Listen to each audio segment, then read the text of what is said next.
Quero convidá-lo a abrir sua Bíblia lá em Mateus, no capítulo 5.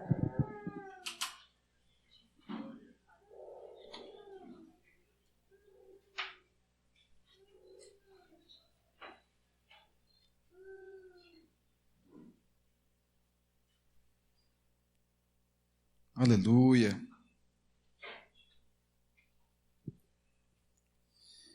Mateus capítulo 5, você que não trouxe sua Bíblia será projetado aqui, preste bastante atenção e vamos ler a palavra do Senhor. Quem está acompanhando, diga amém. Diz assim a palavra do Senhor.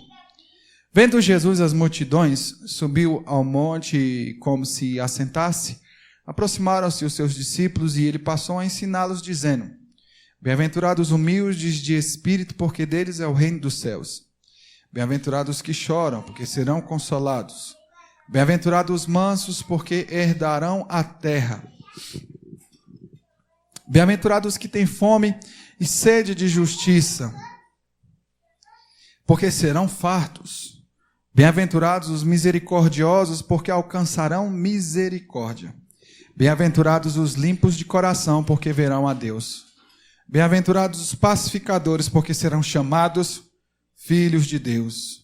Bem-aventurados os perseguidos por causa da justiça, porque deles é o reino dos céus. Bem-aventurados sois quando por minha causa vos injuriarem e vos perseguirem e mentindo disserem todo mal contra vós. Regozijai-vos e exultai, porque é grande o vosso galardão nos céus. Pois assim perseguiram aos profetas que viveram antes de vós. Amém. Deus, a tua palavra, ela nos consola, ela nos edifica, Deus, ela nos corrige, ela nos anima, Deus, e que ela venha constranger o nosso coração do nosso pecado também. Constrange-nos, Deus, que possamos ficar envergonhados do nosso pecado diante da tua misericórdia, diante do teu amor escandaloso, Deus, segundo esse mundo não consegue compreender, mas que o Senhor nos dê o entendimento, compreensão, para que possamos experimentar, Deus, desse privilégio cada dia mais de saber que somos uma nova criatura em Cristo Jesus. Nos ajuda, Deus, nos ajuda, Espírito Santo, a viver a tua palavra. É o que eu clamo, é o que eu te peço em nome de Jesus. Amém. Glória a Deus pelos irmãos do Alto Lindo também que estão conosco nesta noite. Ficamos muito felizes de receber os irmãos, viu? Sejam muito bem-vindos em nome de Jesus Cristo. Irmãos, nós estamos diante de um texto maravilhoso, singular. Para alguns é como se fosse o início dos mandamentos, como se fizéssemos um complemento. Se temos Moisés com os mandamentos, nós temos Jesus agora no Novo. Nós temos Jesus agora no Novo Testamento com um direcionamento de comportamento, de lei moral. E Jesus trata de forma muito séria a respeito de como nós devemos nos comportar diante desse mundo. O Sermão do Monte, irmãos, é a direção para o povo de Israel. Assim como Moisés trouxe os mandamentos para a direção no povo no deserto, nós temos agora Jesus, Filho de Deus, que dá um direcionamento para a manifestação do reino dos céus. Deve haver a manifestação do reino dos céus no nosso coração, no nosso meio. Creia, busque e clame por isso em nome de Jesus Cristo. Irmãos, eu queria falar algumas coisas bem necessárias para que possamos compreender o contexto, como Jesus estava, aonde ele estava, o que acontecia naquele momento em que Jesus proferiu essas palavras. O que nós acabamos de ler aqui foi um ensinamento extremamente valioso e sério. Muito sério, muito sério mesmo. Quando os doutores da lei, eles se sentavam para aplicar a lei, falar sobre a palavra do Senhor, eles sentavam, e olha o que nós temos aqui no verso 1. Vendo Jesus, a multidão subiu ao monte e como se assentasse, aproximou-se dos seus discípulos. Nós temos a postura do professor dentro de uma sala de aula que deve ser respeitada, e naquele tempo algo era muito respeitoso quando um mestre da lei sentava e ele começava a falar. Quando se sentava, era um processo, irmãos, de reverência, era um processo de seriedade que deveriam estar todos compreendendo, porque viria um entendimento muito sério da parte de Deus para aquele povo. E é uma profundidade muito grande a situação que Jesus começa a tratar com o povo nesse sermão de forma maravilhosa. Para que você se situe um pouco, nós estamos lendo o Evangelho de Mateus. Nós temos aqui a ordem bíblica, e se você vai voltando algumas páginas, você vai encontrar o capítulo 3, capítulo 2, capítulo 1 de Mateus. E se você volta mais uma página, eu queria que você me falasse qual é a página que você encontra. O que está escrito nela?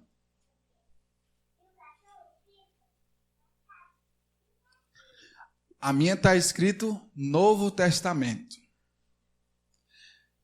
Essa página em branco, de Malaquias até Mateus, essa página em branco, ela tem, sabe quantos anos de história aqui de intervalo? 400 anos. Nós temos um intervalo onde Deus não usou nenhum profeta no sentido bíblico para tratar com o povo de Israel. Depois Deus levanta João Batista para anunciar aquele que viria, Jesus Cristo. Então nós temos agora um longo período sem Deus falar diretamente através de alguém para o povo. Nós temos um longo período onde Deus não se manifesta, onde Deus não direciona. E nós temos agora os primeiros capítulos onde fala do nascimento. Jesus vai para o deserto ser tentado e Jesus inicia o seu ministério. E ele inicia o seu ministério falando sobre um direcionamento de comportamento. As pessoas não estavam entendendo ainda e elas tinham muita esperança que Jesus fosse realmente um homem que fosse trazer libertação para o povo de Israel. E Mateus, ele vai falar sobre Jesus e ele apresenta Jesus para um povo. E esse povo é o povo judeu. Lembre que o povo judeu sempre teve a certeza de que foi chamado por Deus, foi tirado lá do Egito, peregrinou no deserto, Deus sustentou, Deus levantou vários reis, pecaram, se desviaram, mas Deus usou de misericórdia e é o povo que é sustentado por Deus até hoje, irmãos. Até hoje, Deus dá livramentos de uma forma assombrosa para esse povo. Eles não foram destruídos porque a palavra de Deus não volta vazia. E agora nós voltamos a esse período em que Jesus estava, e Mateus escreve falando a respeito desse Jesus para um povo que não cria em Jesus como Filho de Deus. Então ele mostra Jesus de forma poderosa como um rei, e um rei poderoso, o rei dos judeus, Filho de Deus. O povo judeu não acreditava, o povo judeu não dava essa autoridade a Jesus. E Mateus traz esse entendimento para o povo para mostrar que Jesus é o Filho de Deus e ele veio estabelecer não um reino terrestre, mas um reino espiritual. E ele é o Rei dos Reis e Senhor dos Senhores. O Evangelho de Mateus, ele traz essa ruptura entre o silêncio dos 400 anos e o início da manifestação da palavra de Deus no Novo Testamento. Então o povo não compreendeu, havia uma dificuldade muito grande. Perceba que nós temos uma sociedade que é o povo judeu, que agora está, como foi falado aqui, há pouco mais à tarde, com o irmão César, ele falou a respeito da situação do povo judeu. Era um povo que estava sendo escravizado, oprimido pelo Império Romano. O Império Romano era uma superpotência. Eles não tinham autonomia para fazer nada. Tudo deveria ter autorização do Império Romano. Eles até poderiam exercer a sua religião, até poderiam estar adorando a Deus, desde que tivesse o consentimento do imperador romano. E o imperador romano permitia que isso acontecesse, desde que devessem ali ao imperador romano a devida honra e o respeito. O povo judeu sendo oprimido, um povo que estava sendo castigado durante muitos anos, o que eles queriam? Eles queriam uma revolta, eles queriam um homem que libertasse o seu povo. E agora aparece Jesus falando por Deus, fazendo milagres, e aí esse povo agora escravizado, esse povo agora que foi durante muito tempo um povo sofrido, agora vem em Jesus um homem diferente, um homem com poder, um homem que fala com autoridade. Esse é o nosso libertador. Esse é o nosso libertador. O povo judeu queria isso. O povo judeu queria essa libertação. Mas Jesus não veio da forma como eles queriam. Perceba como era a situação, a sociedade. O povo judeu não era feito de um único grupo de pessoas. O povo judeu era feito por vários grupos de pessoas. O povo judeu era feito pelos fariseus, pelos saduceus, pelos essênios, pelos escribas, pelos zelotes. E haviam vários grupos e eram diferentes, irmãos, mas todos eram judeus e todos queriam ali o poder de alguma forma. Olha só como é que era a bagunça. Irmãos, era algo muito sério, mas fazia parte do povo judeu. Eles tinham essa expectativa, eles desejavam essa expectativa. E nós acabamos de ler o Sermão do Monte, que trata de colocar tudo isso por terra. O Sermão do Monte, ele vem confrontar, ele vem esmagar, ele vem esmiuçar. Ele vem colocar no lixo toda essa expectativa. Olha só como é que era a diferença. Naquele período, os fariseus eram homens extremamente zelosos da lei. Eles davam esmola, eles se vestiam de pano de saco e ficavam no meio da rua jogando cinza no seu rosto, jejuavam, oravam, tinham prestígio de toda a sociedade por serem considerados homens extremamente zelosos da lei e homens que eram retos, diante da sociedade. Eles acreditavam em Deus, acreditavam em Moisés, acreditavam em anjos, acreditavam na vida após a morte, que Deus iria realmente chamar o seu povo. Embora fizessem tudo isso, embora guardassem a lei, embora soubessem da lei, eles tratavam tudo isso de forma hipócrita. Eles guardavam o sábado, eles faziam jejum, mas isso era para que a salvação fosse alcançada. E Jesus repreendeu os fariseus, chamando eles de sepulcro caiado, chamando eles de hipócritas. E eles faziam todos aqueles rituais, mas o seu coração estavam distantes do Senhor. Era o grupo mais forte naquele período de Jesus. Não tinha somente os saduceus. Não tinha somente os fariseus, perdão. Tinha os saduceus também. E agora você imagina Jesus num monte, falando para esse grupo de pessoas que tem muitas formas de pensar.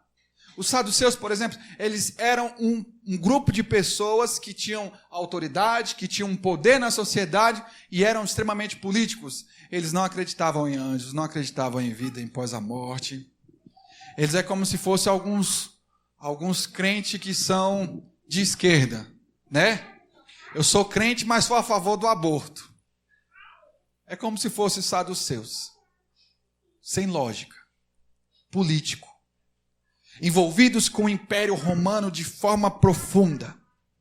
O apóstolo Paulo, quando leva para ser interrogado, havia os saduceus e havia os fariseus. O apóstolo Paulo, sabendo que os fariseus acreditavam em anjos, começou a falar, assim como existem anjos e nós cremos na vida após a morte. Quando o apóstolo Paulo falou isso, houve uma confusão, uma discussão intensa entre os saduceus e os fariseus, porque eles não acreditavam nas mesmas coisas. O apóstolo Paulo saiu de mansinho. E nós temos aqui esse grupo que também está envolvido querendo a libertação. Querendo ser um país autônomo, e querendo ser um país soberano, mas ainda estão debaixo do jugo do Império Romano. Como se não bastasse esses dois grupos dos fariseus e dos saduceus, tem também os essênios. Os essênios já são os extremos. Eles foram para um monte separado da cidade e eles falaram, não, nós precisamos nos isolar, porque se nós nos isolarmos, nós não vamos pecar. Porque quem faz pecar é esse povo. Quem nos faz pecar é essa sociedade. Então eles iam se esconder numa montanha e eles oravam, eles jejuavam. E quando eles pensavam em alguma coisa que era pecado, eles pegavam um chicote, pá, pá, se autoflagelavam. E eles estavam crendo em Deus, eram judeus. Eles acreditavam que poderiam fazer isso e alcançar a salvação e ser perdoados os seus pecados. Extremamente intensos, extremos, ao máximo. E Jesus falando para esse povo todo. E como se não bastasse mais isso, ainda tinha os zelotes. Os zelotes, irmãos, é como se fosse a milícia dos judeus. Os zelotes eram um grupo que queria tomar a força, na porrada, na espada, no facão, o poder e a autonomia do povo de Israel. Os zelotes, eles não tinham essa conversa de política. Os zelotes, eles não queriam saber desse negócio de envolvimento mais com religião. Os zelotes eram um grupo judeu que queria ir era para pancada. Queria ir era para o tabefe realmente para conquistar o poder e a libertação do povo de Israel. E agora percebe Jesus, ele está em um monte, falando para esse bando de gente com pensamentos diferentes, muitos ali desejando a sua morte, muitos ali crendo que ele era o libertador, muitos ali crendo que era através dele que iriam restaurar a nação de Israel, como da época de Salomão, da época de Davi, um império forte, poderoso. Mas Jesus vem e diz para todos esses, bem-aventurados que choram, porque serão consolados. Agora imagina os zelotes chorar. Que chorar que nada, meu irmão. A gente quer ir para a pancada. Agora imagina você, os saduceus, os fariseus, ouvindo que bem-aventurados os mansos, porque herdarão a terra. Não entenderam absolutamente nada. Não compreenderam. E além desse grupo de pessoas, havia uma grande multidão. E esse sermão ele foi dirigido. É interessante como Jesus fala no início. Vendo Jesus as multidões, subiu ao monte. E como se assentasse, aproximaram-se os seus discípulos e ele passou a ensiná-los. Os discípulos chegaram e Jesus passou a ensiná-los. A multidão ouviu. Jesus estava ensinando aos discípulos, ao seu povo, àqueles que caminhavam com ele. Jesus ensinou a esses. E nós devemos nos comportar e aprender como os discípulos a palavra de Deus. Agora, uma multidão vai ter muitas pessoas com muitos pensamentos diferentes e vai ter os discípulos. Nós temos aqui um grupo bom de pessoas. Quem é você no meio desse grupo todo? Será que você é um dos discípulos? Ou será que você só veio para ver realmente o que é que vai dar aqui nesse culto? Será que você veio realmente somente para ficar de espectador? Ou será que você só é mais um da multidão? Ou você é um discípulo que ouviu o chamado de Jesus? Nós precisamos estar atentos à voz do Senhor. Alguns falavam sobre o Sermão do Monte e não entenderam absolutamente nada. E aí Jesus começa a falar no verso 2. E ele passou a ensiná-los. É um processo que eu e você nós devemos compreender, nós devemos aprender. Sabe quando você aprende alguma coisa? Quando você ensina. Quando você ensina, é impressionante que você aprende. E nós precisamos saber realmente se nós aprendemos, e a gente vai fazer isso ensinando. Fale do amor, fale da misericórdia do Senhor. E aqui Jesus começa a falar, bem-aventurados. Quem são e o que é essa bem-aventurança? Jesus vai falar de um estado em que eu e você nós devemos estar. Bem-aventurado, irmãos, é uma pessoa que não é somente feliz, é uma pessoa que é alegre, é uma pessoa que está plena, é uma pessoa completa, é uma pessoa satisfeita, mais que feliz. Bem-aventurado é uma pessoa que está abastecida verdadeiramente do Espírito Santo de Deus na sua vida. Bem-aventurado. Olha o que Jesus está falando. Substitua o bem-aventurado, feliz, alegre, pleno, satisfeito, mais que abundante. Os humildes de espírito. Você quer ser feliz? Você quer ser completo? Você quer ser pleno? Seja humilde de espírito. Porque esse é o caminho para que possamos experimentar desse estado tão maravilhoso, que é de alegria. E Deus permite isso para que eu e você experimente, meu irmão. Perceba, lá em Gênesis, no capítulo 2, vai falar a respeito da queda, do pecado. Deus criou os céus. Deus fez a separação de água da terra seca. Deus foi criando os animais, fez separação de tudo, criou esse mundo maravilhoso, criou o homem, criou a mulher. Criou para que eles pudessem estar sendo plenos, e eles eram plenos, eles eram alegres, eles estavam satisfeitos. Mas veio o diabo, veio a serpente. E a serpente fala, ó, verdadeiramente vocês vão conhecer aquilo que ele sente, a alegria verdadeira. O diabo é mentiroso desde o início. E aí, Eva, dando ouvido àquilo, ela veio e comeu do fruto do conhecimento do bem e do mal, entrou o pecado, Adão também comeu e os dois foram expulsos. Mas perceba a forma que a serpente, que o diabo usou. Ele falou que eles iriam ser mais alegres. E o mundo quer fazer isso com a gente, meu irmão. O mundo quer dizer que você só vai ser alegre se você tiver o trabalho e o dinheiro que você acha que você deve ter. O mundo quer fazer isso com a gente. O mundo quer tirar a nossa satisfação de Deus, a nossa alegria de Deus.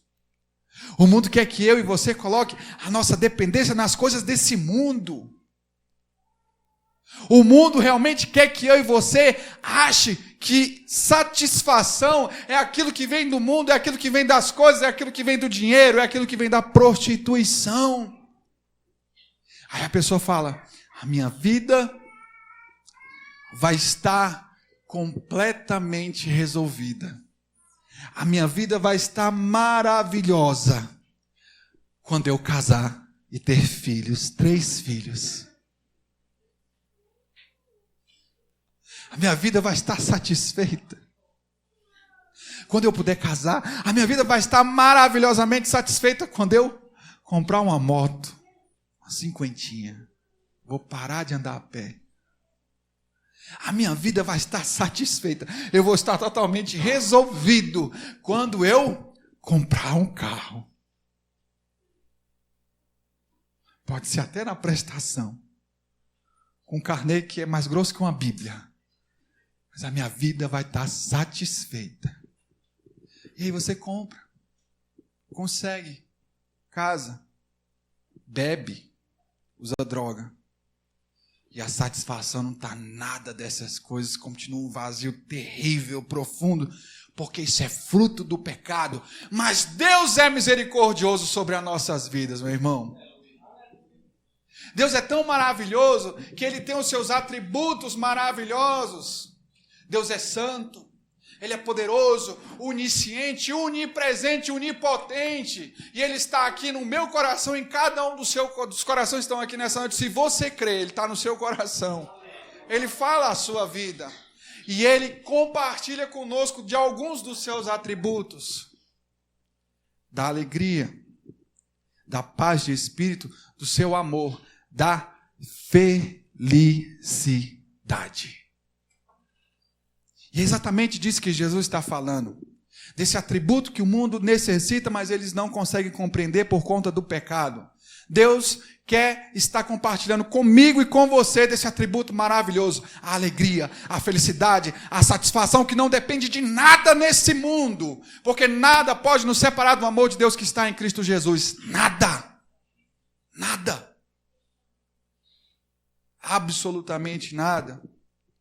E é exatamente disso que Jesus veio falar. Ele trouxe a esperança para que possamos realmente ser felizes. Estar alegres. É possível você ser alegre, sim, meu irmão. É possível que você esteja satisfeito no Senhor, sim, meu irmão. Creia nisso em nome de Jesus, amém? Creia nisso para a sua vida em nome de Jesus. E aí Jesus continuou a falar a respeito de quais são as características. Eu não vou me adentrar expositivamente no capítulo 5, do 1 ao 12, isso eu vou fazer no domingo que vem, de cada versículo, mas eu quero ler com você o verso 13, que diz o seguinte: vós sois o sal da terra. Ora, se o sal vier a ser insípido, como lhe restaurar o sabor? Para nada mais presta, senão para lançado fora e ser pisado pelos homens. Deus nos chamou para que possamos ser sal da terra e luz deste mundo. São as propriedades que vão definir o que realmente é cada substância. São as características de cada ser humano que vão definir quem realmente ele é. Se é filho de Deus ou não. Quais são as características que existem na sua vida? O verdadeiro cristão ele vai ter algumas características, sim. Ele vai ter algumas propriedades. E essas propriedades elas vêm de Cristo Jesus para nossas vidas. O verdadeiro cristão é aquele que se dedica à oração. O verdadeiro cristão é aquele que se dedica à palavra do Senhor. Ele não vive no pecado. Ele não é cobiçoso, ele não é orgulhoso, ele não é mesquinho, ele não é murmurador. Pode ter, pode passar por situações de insatisfação. Mas o Espírito Santo nos lembra, ó, e o nosso coração tem que estar constrangido. Se você não está com o coração constrangido do seu pecado, é porque o pecado que está governando sua vida. Se você sabe que está com orgulho, se você sabe que é uma pessoa extremamente inconveniente e não tem, irmãos, misericórdia alguma na sua vida, não tem perdão algum na sua vida, falta de Cristo na sua vida. E aí vai falar sobre quem é realmente o bem-aventurado. Quem é essa pessoa? É aquele que tem a característica de Cristo Jesus. É aquele que foi regenerado. É aquele que busca conhecer o Senhor. Ele foi regenerado, ele foi chamado e ele busca conhecer a vontade de Deus. Ele busca servir a Deus em santidade. Lá em João, no capítulo 6, no verso 35, vai dizer: eu sou o pão da vida.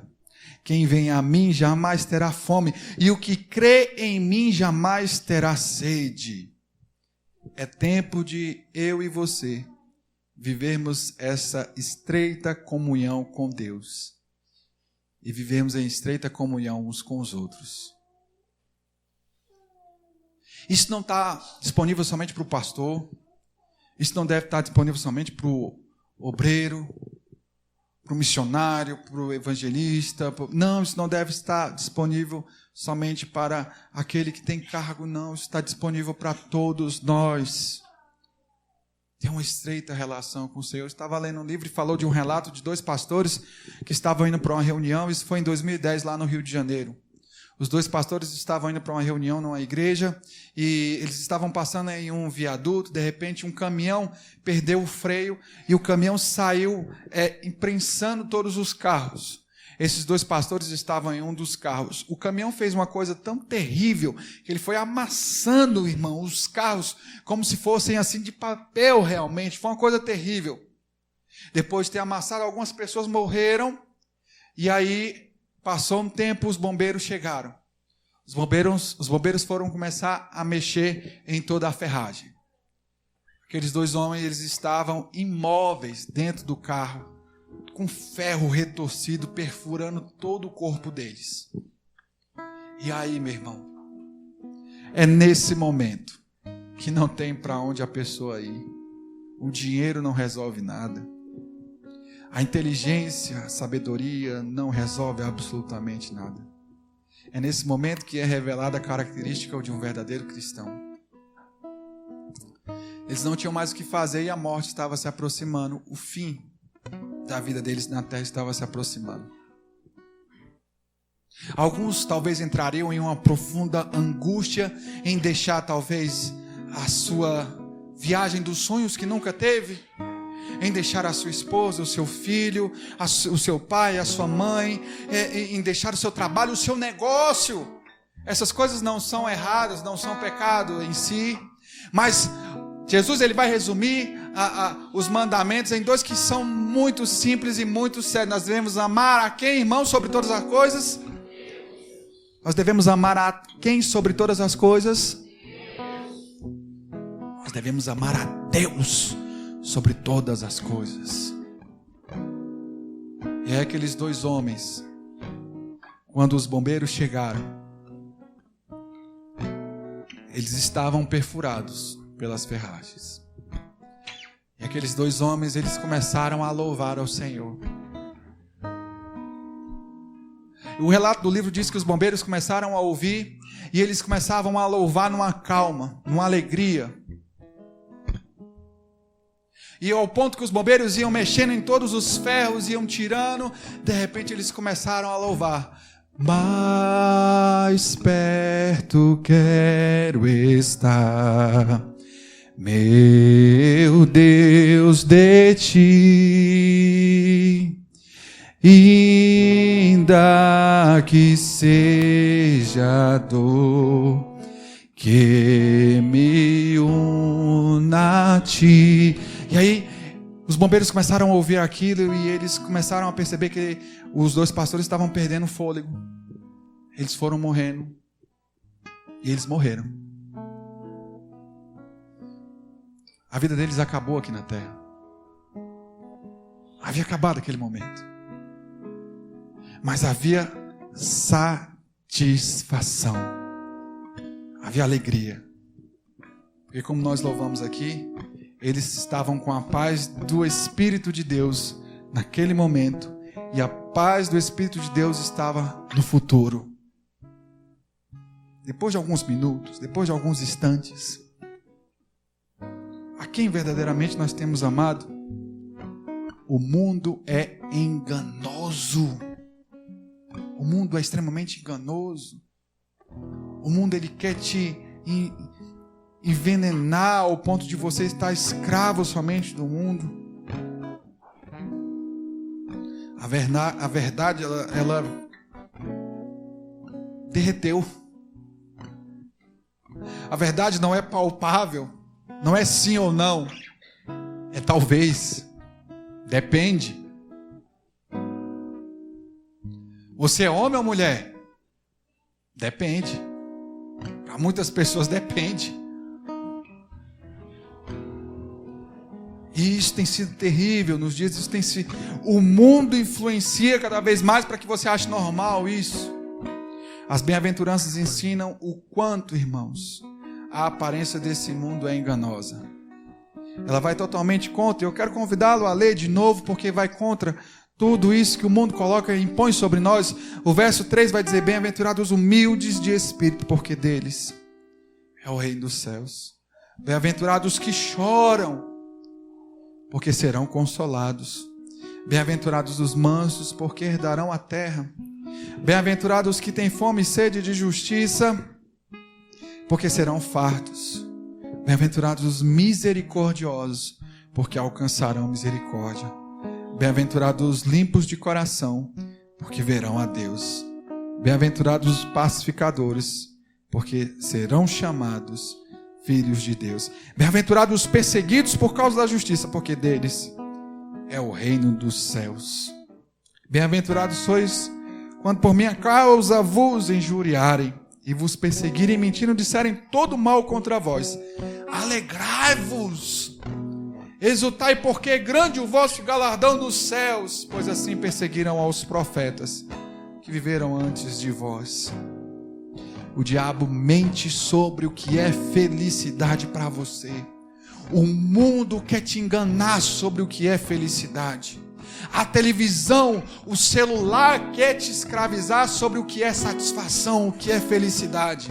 A palavra do Senhor, ela nos mostra que nós devemos viver num reino que foi chamado para nós, é o reino dos céus. Ele inicia aqui e agora, irmãos.